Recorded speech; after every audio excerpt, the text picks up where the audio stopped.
Bienvenidos un miércoles más para tratar este tema de la oración.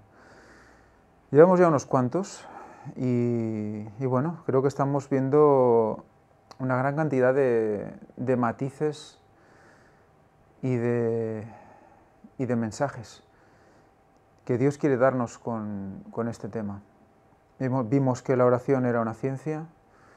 Vimos que también la oración era un misterio y que esto teníamos que ponerlo en estudio. Todo esto siempre con la ayuda del Espíritu Santo. Vamos a empezar con una oración.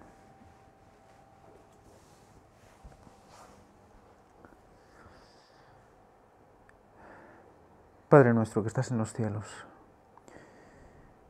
Señor, gracias te damos porque permites de nuevo que podamos estar aquí para poder presentar tu palabra. Ayúdanos, Señor, a explicar, a exponer y que los corazones estén dispuestos a recibir los mensajes, las amonestaciones que en los escritos de la hermana White están para todos nosotros. Ayúdanos a entender que debemos estar en un espíritu constante de oración y velando para comprender. Cambia nuestro corazón, danos un corazón nuevo y puro, que nos ayude a ser más comprensibles, más empáticos, a tener tu ternura y tu misericordia, a la vez reconocer tu justicia. Todo esto te lo pedimos en el nombre santo y precioso de tu Hijo Jesucristo, por sus únicos méritos y para el perdón de todos nuestros pecados. Amén. Pues hoy estamos en la parte cuarta. Vamos a seguir con la vida de hombres y mujeres de oración. Y lo vamos a hacer con David, Salomón, Ezequías y Daniel. Para ello vamos a estudiar un texto bíblico relacionado concretamente con Ezequías, con el rey Ezequías. Vamos a ver un tema realmente interesante. Vamos a ver qué oración hizo Ezequías y en qué momento la hizo. Y creo que eso nos va a ayudar mucho a comprender algunos de los matices del carácter que debemos tener en el tiempo de hoy, el tiempo final también. Esto está en Segunda de Crónicas, pero antes vamos a leer en Éxodo 12, del 1 al 2, para ponernos en situación de la festividad. La institución de la Pascua dice así: Habló Jehová a Moisés y a Aarón en la tierra de Egipto, diciendo: Este mes os sea principio de los meses, para vosotros será este el primero de los meses del año. Aquí está hablando evidentemente del mes de Abib, el primer mes del año, a partir de que el pueblo hebreo es liberado de Egipto. Recordemos que hasta entonces, y luego los jubileos han ido marcando también los principios de año, el principio de año es en el otoño. De hecho, en las lluvias de otoño se les llaman las lluvias tempranas, y en cambio las de primavera ya se les llama las tardías. Entonces eso nos da a entender también cómo ellos tenían claro que esa era la primera lluvia y era la primera del año. De hecho, si investigamos en Levítico y en Éxodo, vamos a ver cómo se considera el principio de año, otoño, también, para la cosecha, etc. Pero en cambio aquí Dios instaura la Pascua y les dice que a partir de entonces, a partir de esa instauración de la Pascua, ese punto se considere el principio del año. Y además, de manera perpetua, como se ve más adelante. O sea que vamos a ver ahora, a partir de conocer y recordar cómo instaura Dios la Pascua, que la instaura en el primer mes del año, entonces ya es el primer mes del año, mes de Abib, y a los 14 días del mes. Y hay un contraste con esta ley que Dios instaura, y como ley de Dios para esos momentos, pues evidentemente es inquebrantable. Vamos a encontrar Segunda de Crónicas, el capítulo 30. Si lo queréis buscar conmigo, y lo podemos leer todos. Dice así: envió después Ezequías por todo Israel y Judá, y escribió cartas a Efraín y a Manasés, para que viniesen a Jerusalén y a casa de Jehová, para celebrar la Pascua a Jehová, Dios de Israel. Recordemos que Ezequías ejerce una gran reforma en el pueblo. Elimina los ídolos y todo lo restaura. Y tiene un trabajo de restaurar también pues, lo que es la Pascua, porque el templo se tenía totalmente olvidado, y restaura el culto, restaura la adoración. Y dice así, dice, y el rey había tomado consejo con sus príncipes y con toda la congregación de Jerusalén para celebrar la Pascua en el mes segundo. Fijaros, dice, en el mes segundo. ¿Cuándo dijimos que Dios había instaurado la Pascua? En el mes primero, ¿verdad? Aquí resulta que los levitas aún no habían estado preparados y santificados para poderse hacer la Pascua en el mes primero, pues después de todas las reformas no se había tenido tiempo suficiente. Y aquí nos dice que se disponen a celebrarla en el mes segundo. Entonces aquí podemos pensar, pero ¿Dios no instauró esa norma, no instauró esa ley, esa celebración para algo? Porque incluso a raíz de esa Pascua es en relación directa con la muerte de Cristo, que sucede en el 14 de Abib también, y también su venida, que también será en Pascua, su segunda venida. Por lo tanto, ¿cómo es posible que toda esta simbología la traspasaran al segundo mes? Vamos a seguir leyendo a partir ya del 13 al 27. Dice así: y se reunió en Jerusalén mucha gente para celebrar la fiesta solemne de los panes sin levadura, en el mes segundo, una asamblea muy grande. Y levantándose quitaron los altares que había en Jerusalén, quitaron también todos los altares de incienso y los echaron al torrente de Cedrón. Entonces sacrificaron la Pascua a los 14 días del mes segundo. Y los sacerdotes y los levitas, llenos de vergüenza, se santificaron y trajeron los holocaustos, a la casa de Jehová. Y tomaron su lugar en los turnos de costumbre, conforme a la ley de Moisés, varón de Dios, y los sacerdotes esparcían la sangre que recibían de manos de los levitas. Porque había muchos en la congregación que no estaban santificados, y por eso los levitas sacrificaban la Pascua por todos los que no se habían purificado, para santificarlos a Jehová. Porque una gran multitud del pueblo de Efraín y Manasés y de Isaacar y Zabulón no se habían purificado y comieron la Pascua sin atenerse a lo prescrito. Mas Ezequías oró por ellos, diciendo: Jehová, que es bueno, sea propicio a todo aquel que ha preparado su corazón para buscar a Dios.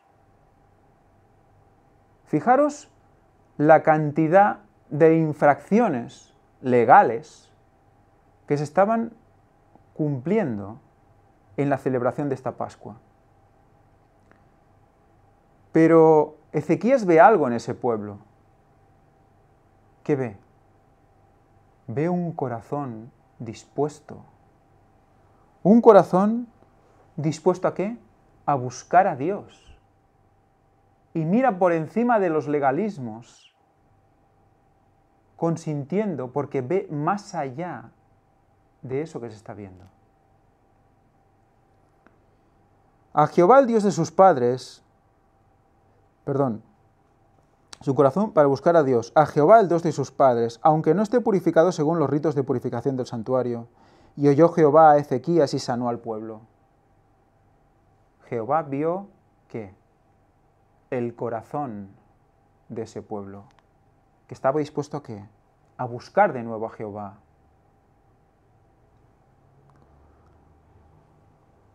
Así los hijos de Israel, que estaban en Jerusalén, celebraron la fiesta solemne de los panes sin levadura por 7 días con gran gozo, y glorificaban a Jehová todos los días los levitas y los sacerdotes, cantando con instrumentos resonantes a Jehová. Y habló Ezequías al corazón de todos los levitas que tenían un perfecto conocimiento de lo relativo a Jehová, y comieron de lo sacrificado en la fiesta solemne por 7 días, ofreciendo sacrificios de paz y dando gracias a Jehová, el Dios de sus padres. Y toda aquella asamblea decidió celebrar la fiesta por otros 7 días. ¿Sabéis cuánto dura la fiesta de panes sin levadura? 7 días después de Pascua. Y se acaba. Pero su gozo era tal, sus ganas de alabar a Jehová eran tales, que hicieron fiesta por otros 7 días.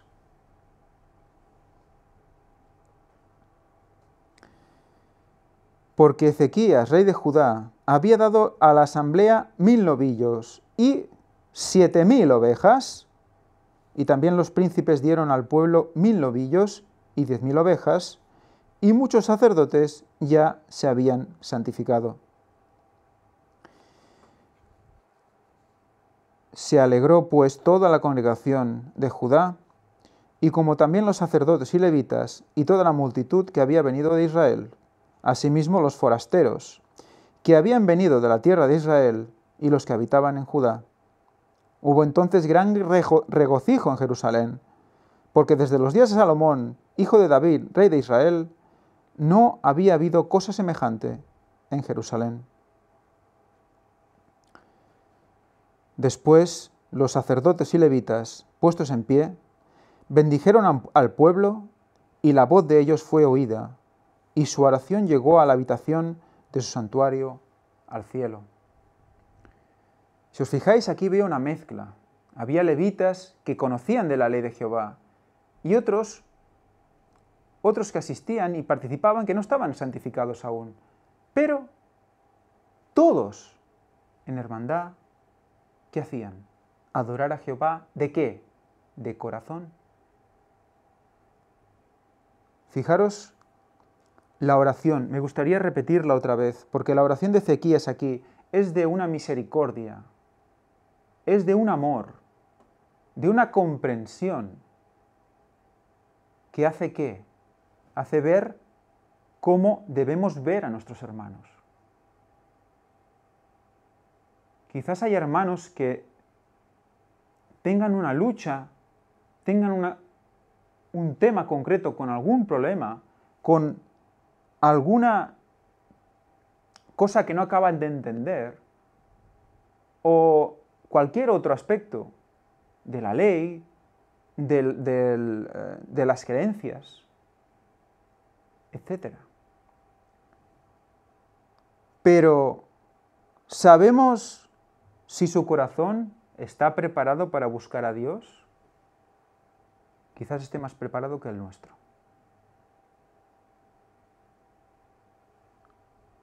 Por eso digo,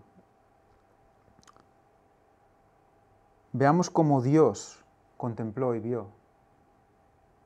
Veamos cómo Dios ejerció su misericordia de aquellos en el que su corazón estaba dispuesto a buscarle.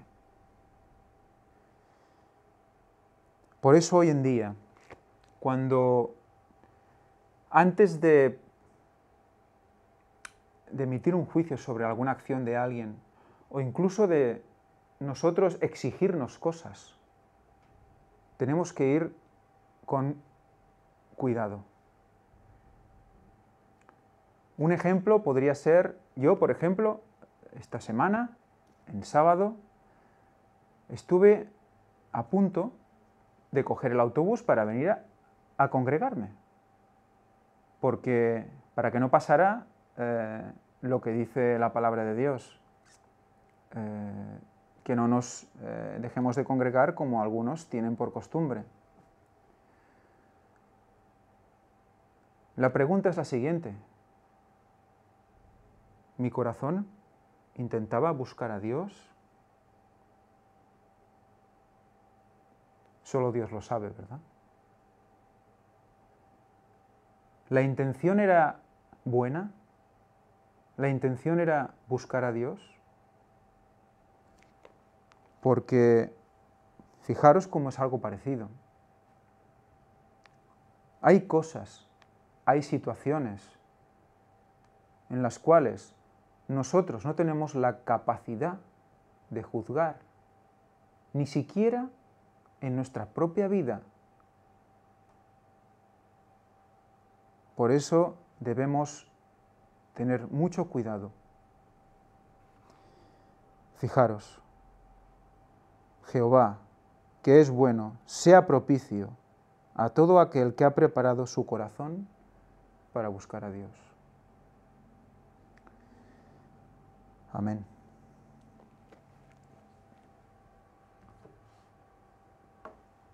Después de esto, de esta oración preciosa, en una situación difícil, vamos a proseguir. Y vamos a proseguir recordando esta frase. Orad en todo tiempo, es decir, estad siempre en el espíritu de oración, y entonces estaréis listos para la venida de vuestro Señor. Si nosotros estamos en comunión con Dios, Él nos mostrará estas cosas. Él nos dirá qué camino tomar. Porque conocer la ley es necesario, conocer las creencias es necesario, saber qué tenemos que hacer y qué no tenemos que hacer es necesario, pero también es necesario saber con qué corazón lo estamos haciendo.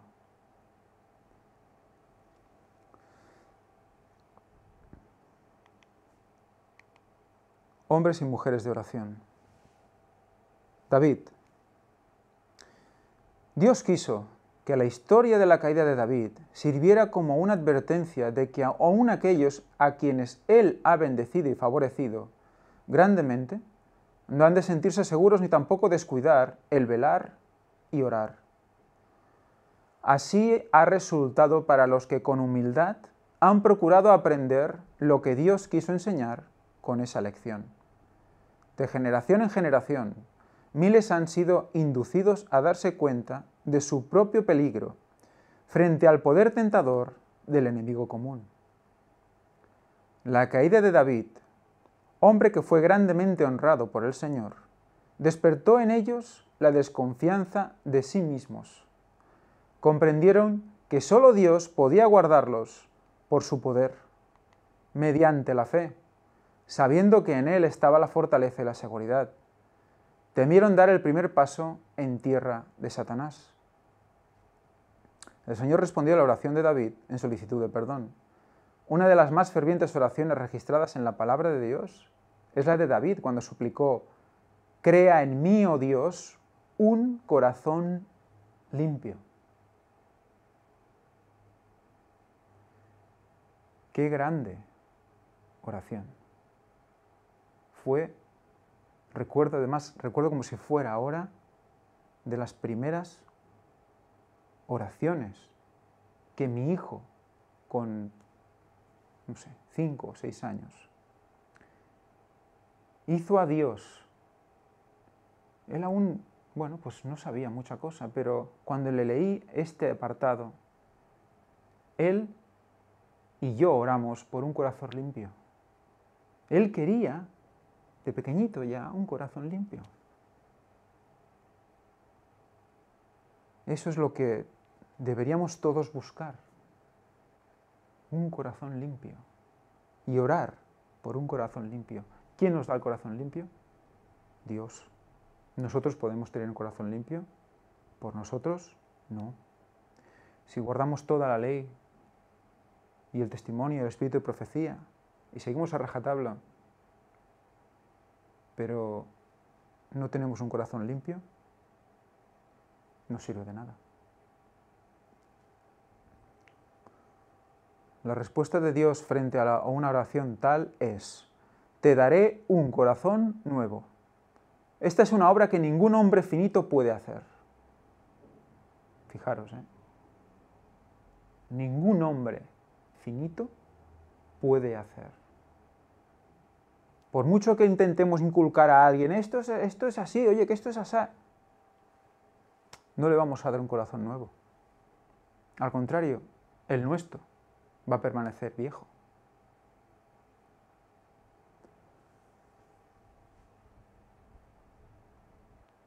Los hombres y mujeres deben comenzar por el principio. Buscar a Dios con sumo fervor en procura de una verdadera experiencia cristiana. Deben sentir el poder creador del Espíritu Santo. Deben recibir el nuevo corazón. Es decir, tienen que mantenerlo dócil y tierno por la gracia del cielo. ¿Cómo hay que mantenerlo? Dócil y tierno por la gracia del cielo. Por la gracia del cielo. Debe limpiarse el alma del espíritu egoísta. Deben trabajar fervientemente y con humildad de corazón, acudiendo cada uno a Jesús en busca de conducción y valor. Entonces el edificio, debidamente ensamblado, crecerá hasta ser un templo santo en el Señor. Vamos a pasar a la vida de Salomón, la oración de Salomón. En el principio de su reinado, Salomón oró así: Jehová, Dios mío, tú has puesto a mí tu siervo por rey en lugar de David, mi padre, y yo soy mozo pequeño que no sé cómo entrar ni salir. Salomón había sucedido a David, su padre, en el trono de Israel. Dios le honró muchísimo y sabemos que Salomón llegó a ser más tarde el mayor, el más rico y el más sabio de los reyes que se hayan sentado sobre un trono terrenal. En el principio de su reinado, por influencia del Espíritu Santo, Salomón comprendió la solemnidad de sus responsabilidades y, aunque rico en talentos y capacidades, admitió que sin el auxilio divino era tan incapaz frente a su tarea como un mozo pequeño. Jamás fue Salomón más rico y más sabio o más grande que cuando hizo a Dios esta confesión: yo soy mozo pequeño, que no sé cómo entrar ni salir. Dice que nunca jamás fue tan grande como en esta oración. ¿Recordamos la oración de Elías también? Esos 6 intentos en los cuales estuvo buscando en su interior hasta lo más profundo, porque no quería ni un pecado dentro de él. ¿Qué hizo al final? ¿Qué conclusión llegó en la 6ª? Yo soy nada, tú eres todo. Por aquí, está por ahí también, ¿verdad? Yo soy mozo, pequeño, que no sé cómo entrar ni salir. Humildad total. Y agradó delante de Jehová que Salomón pidiese esto, y díjole Dios: ¿por qué has demandado esto? Y no pediste para ti muchos días, ni pediste para ti riquezas, ni pediste la vida de tus enemigos, mas demandaste para ti inteligencia para oír juicio. He aquí lo he hecho conforme a tus palabras, he aquí que te he dado corazón sabio y entendido, tanto que no haya habido antes de ti otro como tú, ni después de ti se levantará otro como tú. Y aún también te he dado las cosas que no pediste, riquezas y gloria. Primero la voluntad de Dios, ¿verdad? Y las demás cosas serán añadidas. Tal que entre los hombres ninguno haya como tú en todos tus días. Ahora he aquí las condiciones. Había unas condiciones. Y si anduvieras en mis caminos, guardando mis estatutos y mis mandamientos, como anduvo David, tu padre, yo alargaré tus días.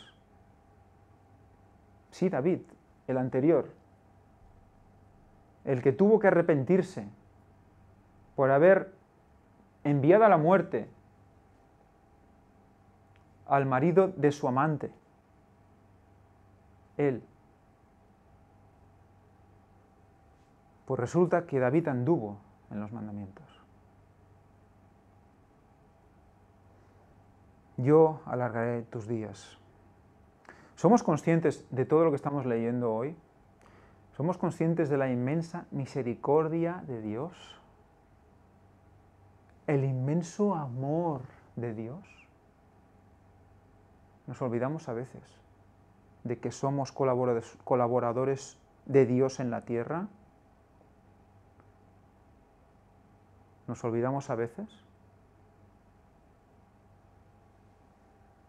Todos los que ocupan puestos de responsabilidad necesitan aprender la lección encerrada en la humilde oración de Salomón. Deben recordar siempre que un cargo no cambia el carácter del que lo desempeña, ni le hace infalible.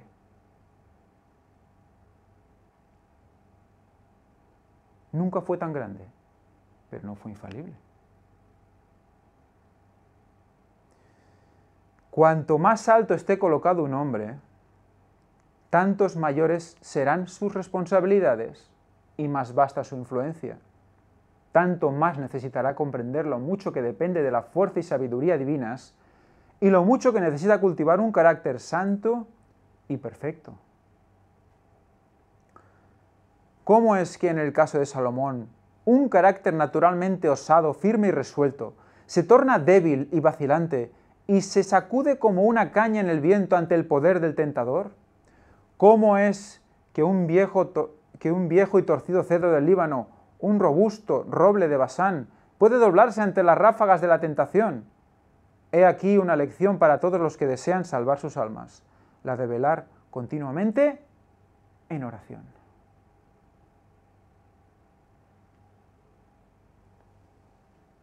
La ley, los mandamientos, vienen después de haber estado en comunión, porque si no, no los vamos a poder guardar en condiciones. No lo vamos a poder entender como es, porque es el carácter de Dios. Si no estamos en continua oración, no vamos a aprender la lección. Y los robles más impresionantes van a caer por la tentación. He aquí una advertencia a mantener la gracia de Cristo siempre en el corazón, a batallar con las corrupciones internas y las tentaciones de afuera. Fijaros, la gracia de Cristo siempre en el corazón. La gracia, el regalo, ahí. A batallar con las corrupciones internas y las tentaciones de afuera. Esa es la lucha. Esa es nuestra lucha. Y a veces no tenemos bastante con esa, tenemos que ir a la de los otros, ¿verdad? Hagamos autoanálisis, hagamos estudio interno, pongámonos en las manos y en la gracia de Cristo, pidámosle un corazón nuevo y que nos enseñe la verdad. El mensaje enviado por el rey fue este. Hemos cambiado. Hemos acabado con Salomón y seguimos con Ezequías. Ezequías, el que acabamos de leer en el texto bíblico. El mensaje enviado por el rey fue este. Este día es día de angustia y reprensión y de blasfemia.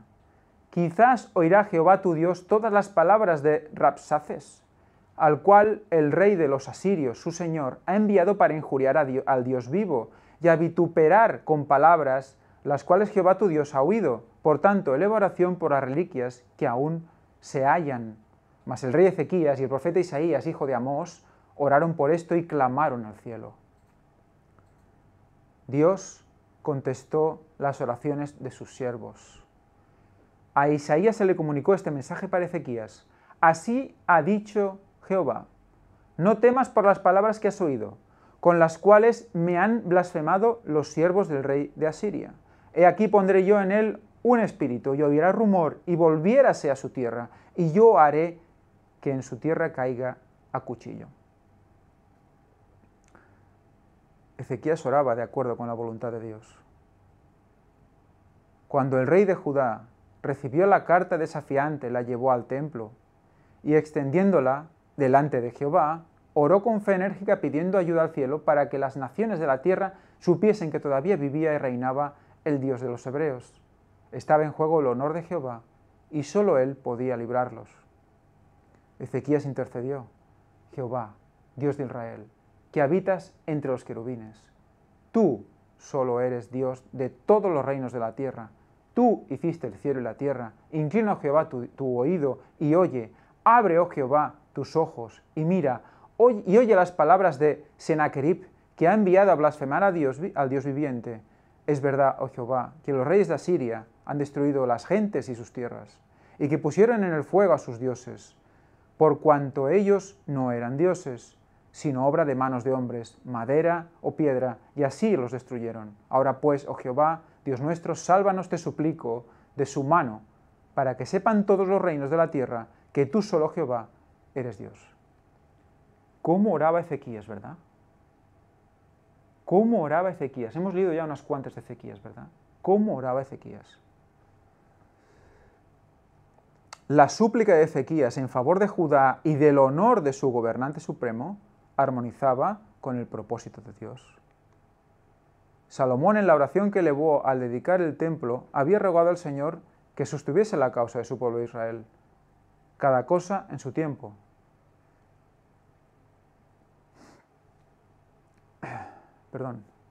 A fin de que todos los pueblos de la tierra sepan que Jehová es Dios y que no hay otro. Y el Señor iba a manifestar especialmente su favor cuando en tiempos de guerra o de opresión por algún ejército, los príncipes de Israel entrasen en la casa de oración para rogar que se los librase. No se dejó a Ezequías sin esperanza. Isaías le mandó palabra diciendo: así ha dicho Jehová, Dios de Israel, lo que me rogaste acerca de Sennacherib, rey de Asiria, he oído. Fijaros, como ya había prometido a Salomón, que aquellos que entraran a rogar a Dios al templo los libraría. Y eso hicieron los subsiguientes. Por lo tanto, respondamos a las promesas, a lo que Dios nos dice que hagamos, y seremos respondidos también en nuestras oraciones, como ellos lo fueron. Otra de Ezequías. Ezequías sanado en respuesta a la oración. Desde los días de David, no había gobernado un rey que hubiese hecho esfuerzos tan extraordinarios para edificar el reino de Dios en su tiempo de apostasía y desánimo como Ezequías, como hemos comentado antes. El gobernante moribundo había servido fielmente a Dios y había hecho mucho para fortalecer la confianza del pueblo en Jehová como un gobernante supremo. Y al igual que David, ahora podía decir: llegue mi oración a tu presencia, inclina tu oído a mi clamor, porque mi alma está hastiada de males y mi vida cercana al Seol. Porque tú, oh Jehová, oh Señor Jehová, eres mi esperanza, seguridad mía desde mi juventud. En ti he sido sustentado desde el vientre. Cuando mi fuerza se acabe, no me desampares. Oh Dios, no te alejes de mí. Dios mío, acude pronto en mi socorro. No me desampares hasta que anuncie tu poder a la posteridad y tu potencia a todos los que han de venir. Aquel cuyas misericordias nunca decaen, escuchó la oración de su siervo. Antes que Isaías saliese hasta la mitad del patio, vino palabra de Jehová a Isaías diciendo: vuelve y di a Ezequías, príncipe de mi pueblo, así dice Jehová, el Dios de David, tu padre. Yo he oído tu oración y he visto tus lágrimas. He aquí que yo te sano. Al tercer día subirás a la casa de Jehová. ¿Nos suena de algo esto?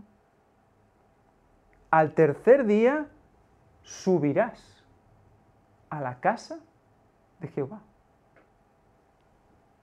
¿No es impresionante? ¿Esto qué hace entonces? Ya directamente nos encuadra a Ezequías. ¿En dónde? En el tiempo final. Recordad todo lo que hemos leído de Ezequías hoy, ¿eh? nos encuadra Ezequías, también mensaje dirigido al tiempo final.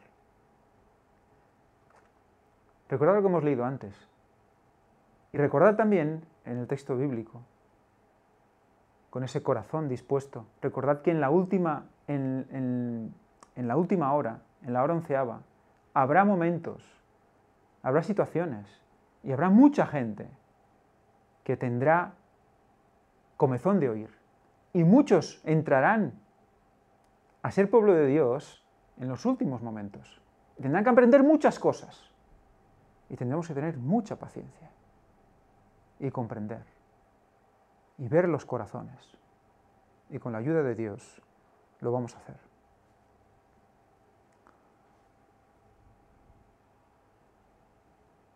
Y añadiré a tus días 15 años, y te libraré a ti y a esta ciudad de mano del rey de Asiria, y ampararé esta ciudad por amor a mí mismo, y por amor a David, mi siervo. Bueno, 15 años también si nos ponemos 5 y 1, 6. Pero bueno, eso ya lo dejamos para otro momento. Muy bien, pues dejando Ezequías, vamos con Daniel. Daniel oró a Dios. Daniel, vamos a ver que va a dar para mucho. Va a ser el último personaje de hoy, pero es bastante largo. Porque Daniel tuvo su vida, tuvo mucha historia. Vamos a ver, Daniel oró a Dios sin ensalzarse a sí mismo ni pretender bondad alguna. Oye, Señor, oh Señor, perdona, presta oído, Señor, y haz, no pongas dilación, por amor a ti mismo, Dios mío. Esto es lo que Santiago llama la oración eficaz y ferviente. De Cristo se dice, estando en agonía oraba más intensamente. ¿Qué contraste presentan con esta intercesión de la majestad celestial las débiles y tibias oraciones que se ofrecen a Dios? Muchos se conforman con el servicio de los labios, y pocos tienen un anhelo sincero, ferviente y afectuoso por Dios. Fijaros, ¿qué es lo que está diciendo? ¿Recordáis cuando leímos el Salmo 80 la semana pasada? ¿Recordáis cuando ese salmo, la ira de Dios iba contra el pueblo por sus oraciones? Nos está poniendo también aquí en el tiempo final. Muchos se conforman con el servicio de los labios y pocos tienen un anhelo sincero, ferviente y afectuoso por Dios. Pidámosle ese corazón nuevo para que pueda actuar en nosotros, para que realmente amemos a Dios, porque algunos quizás no lo estamos haciendo. Oramos, pero no amamos a Dios. Fijaros cómo se puede hacer las dos cosas. Constante en la oración a pesar de la persecución. ¿Cesó Daniel de orar por causa de este decreto? No, ese era precisamente el momento en que más debía orar. Cuando Daniel supo que el edicto había sido firmado, entró en su casa y, abiertas las ventanas de su cámara que daban hacia Jerusalén, se arrodillaba 3 veces al día y oraba y daba gracias delante de su Dios, como lo solía hacer antes. Daniel no procuró esconder su lealtad a Dios, no oró en su corazón, sino que con su voz y en un tono alto, con sus ventanas abiertas hacia Jerusalén, ofreció sus peticiones al Señor. Entonces sus enemigos se quejaron al rey, y Daniel fue echado al foso de los leones. Pero el Hijo de Dios estuvo ahí. El Hijo de Dios estuvo allí. Jesús mismo. El ángel del Señor acampó en derredor del siervo del Señor, y el rey vino a la mañana siguiente y llamó: Daniel, siervo del Dios viviente, el Dios tuyo, a quien tú continuamente sirves, ¿te ha podido librar de los leones? Entonces Daniel respondió al rey: Oh rey, vive para siempre. Mi Dios envió su ángel, el cual cerró la boca de los leones, para que no me hiciesen daño. No le había ocurrido mal alguno, y magnificó al Señor y Dios del cielo. Daniel oraba con humildad, dispuesto a aceptar la voluntad divina. Al acercarse al templo de la terminación de los 70 años de cautiverio, al tiempo de la terminación de los 70 años de cautiverio, Daniel se aplicó en gran manera al estudio de las profecías de Jeremías. Fijaros qué interesante, ¿eh? Cuando se acercaba el final de esos 70 años. Puede ser una simbología para nosotros, busquemos en Jeremías. Él vio que se acercaba el tiempo en que Dios daría a su pueblo escogido otra prueba, y con ayuno, humillación y oración, importunaba al Dios del cielo con estas palabras: Ahora, Señor, Dios grande, digno de ser temido, que guardas el pacto y la misericordia con los que te aman y guardan tus mandamientos, hemos pecado, hemos hecho iniquidad, hemos obrado impíamente y hemos sido rebeldes. Y nos hemos apartado de tus mandamientos y de tus ordenanzas. No hemos obedecido a tus siervos los profetas, que en tu nombre hablaron a nuestros reyes, a nuestros príncipes, a nuestros padres y a todo el pueblo de la tierra. Daniel no proclama su propia fidelidad ante el Señor. En lugar de pretender ser puro y santo, este honrado profeta se identifica humildemente con el Israel verdaderamente pecaminoso. La sabiduría que Dios le había impartido era tan superior a la sabiduría de los grandes hombres del mundo, como la luz del sol que brilla en los cielos al mediodía es más brillante que la más débil estrella. Fijaros la diferencia entre Daniel y el resto. Y sin embargo, ponderad la oración que sale de los labios de este hombre tan altamente favorecido del cielo. Con profunda humillación, con lágrimas y una entrega de corazón, ruega por sí mismo y por su pueblo. Fijaros qué factor común hay en todas las oraciones que hemos visto hasta ahora, ¿eh? Oraban por ellos y por su pueblo. Oremos nosotros también por nuestro pueblo. Abre su alma delante de Dios, confesando su propia falta de mérito y reconociendo la grandeza y la majestad del Señor. Qué sinceridad y qué fervor caracterizaron su súplica. La mano de fe se halla extendida hacia arriba para asirse de las promesas del Altísimo que nunca fallan. Su alma lucha en agonía y tiene la evidencia de que su oración es escuchada. Cree que le oye. Sabe que la victoria le pertenece. Si como pueblo nosotros oráramos como Daniel, repito, si como pueblo nosotros oráramos como Daniel y lucháramos como él luchó, humillando nuestras almas delante de Dios, veríamos respuestas tan maravillosas a nuestras peticiones como las que le fueron concedidas a Daniel. Oíd cómo presenta su caso ante la corte del cielo. Inclina, oh Dios mío, tu oído y oye, abre tus ojos y mira nuestras desolaciones y la ciudad sobre la cual es invocado tu nombre, porque no elevamos nuestros ruegos ante ti confiados en nuestras justicias, sino en tus muchas misericordias. ¿Qué es lo que hemos estado diciendo hasta ahora? ¿En qué tiene confianza Daniel? En sus misericordias, en sus muchas misericordias. Porque ¿qué somos nosotros? Nada. ¿Qué es Él? Todo. Por lo tanto, ¿quién somos nosotros para exigir nada? Dice Ellen White que Cristo nunca pidió nada para sí mismo. En toda su vida, ni de niño, ni de joven adolescente, nunca pidió nada para sí mismo. Todo nos es dado por la misericordia de Dios.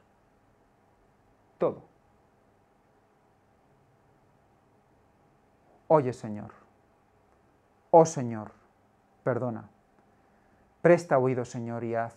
No tardes por amor de ti mismo, Dios mío, porque tu nombre es invocado sobre tu ciudad y sobre tu pueblo.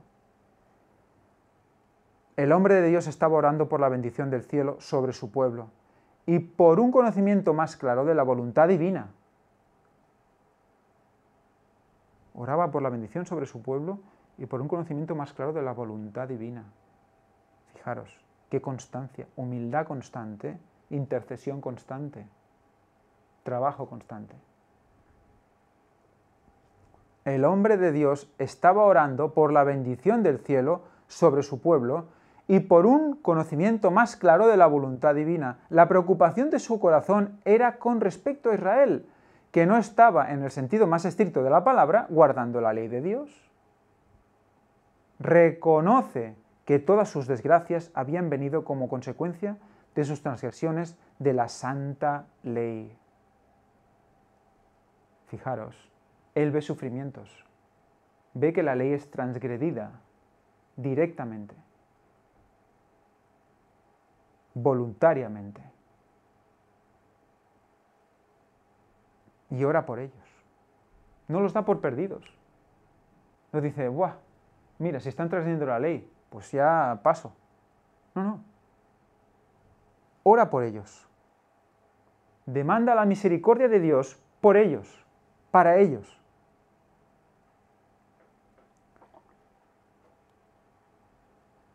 Dice, hemos pecado, hemos cometido iniquidad. Y Él se incluye. ¿Habéis visto?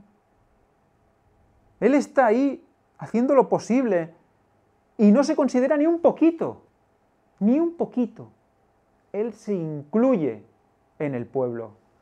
Hemos pecado, hemos cometido iniquidad. Somos uno en Cristo Jesús. Porque a causa de nuestros pecados y por la maldad de nuestros padres, Jerusalén y tu pueblo son el oprobio de todos en derredor nuestro. Los judíos habían perdido su carácter peculiar y sagrado como pueblo escogido de Dios. Sí, Señor. Oremos para que eso no sea el caso, para que el pueblo de Dios hoy no pierda el carácter peculiar y sagrado. Ora pues, Dios nuestro, oye la oración de tu siervo y sus ruegos, y haz que tu rostro resplandezca sobre tu santuario asolado. El corazón de Daniel se vuelve con intenso anhelo al santuario desolado de Dios. Él sabe que su prosperidad puede ser restaurada únicamente cuando Israel se arrepienta de sus transgresiones de la ley de Dios y se vuelva humilde, fiel y obediente. ¿Obediente? Sí. Fiel también. Primero que va, humilde, fiel y obediente. Mientras se eleva la oración de Daniel, el ángel Gabriel viene volando desde las cortes del cielo para decirle que sus peticiones han sido escuchadas y contestadas. El ángel poderoso ha sido comisionado para darle capacidad y comprensión, para abrir delante de él los misterios de las edades futuras. Así, mientras trata fervorosamente de conocer y comprender la verdad, Daniel es puesto en comunicación con el mensajero delegado del cielo.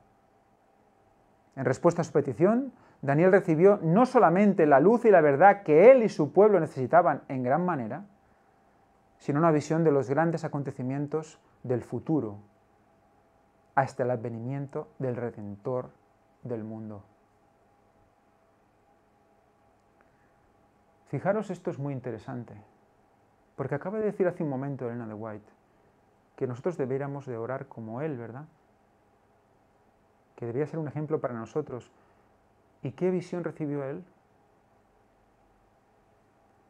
De los grandes acontecimientos del futuro, hasta el advenimiento del Redentor del mundo. ¿No nos va a tocar a nosotros también eso? ¿No nos va a tocar a nosotros interpretar todo lo que ha de venir? Decirlo antes de que suceda, para que cuando suceda se crea, la gente crea. ¿Sobre qué? El advenimiento del Redentor del mundo. hombre de oración. Los que pretenden estar santificados y sin embargo no tienen deseo de investigar las Escrituras o de luchar con Dios en oración por una comprensión más clara de la verdad bíblica, no saben lo que es la verdadera santificación. Estudiemos en oración, igual que podemos hacer el resto de todas las cosas de la vida, en espíritu de oración, luchando con Dios. Señor, muéstrame, Señor, dime,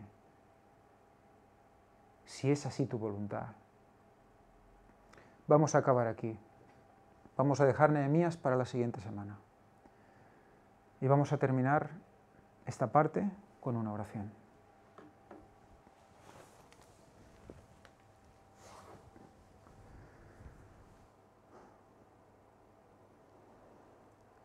Oh buen Dios y Padre Santo del cielo, yo te alabo. Todos te alabamos. Ponemos nuestro corazón de hombre, nuestro corazón finito y corrupto a tu disposición. Señor, te pedimos un corazón nuevo, pues tú nos lo prometes. Ayúdanos a ver las cosas como tú las ves. Ayúdanos a identificar, Señor, el corazón dirigido. Ayúdanos a ver más allá de los formalismos. Ayúdanos a comprender la humanidad y a entender cada día más tu carácter. Señor, llénanos de misericordia y comprensión. Llénanos de paciencia. Solo tú puedes hacer eso en nosotros. Llamamos a tu Espíritu Santo, lo invocamos con todas nuestras fuerzas porque, Señor, es lo único, el único que puede guiarnos adecuadamente. Hay muchas cosas que hacer, hay mucha gente a la que llegar y no podemos perder el tiempo, Señor. Llévanos a ayudar y llévanos a autoexaminarnos de manera adecuada, hasta lo más profundo, Señor.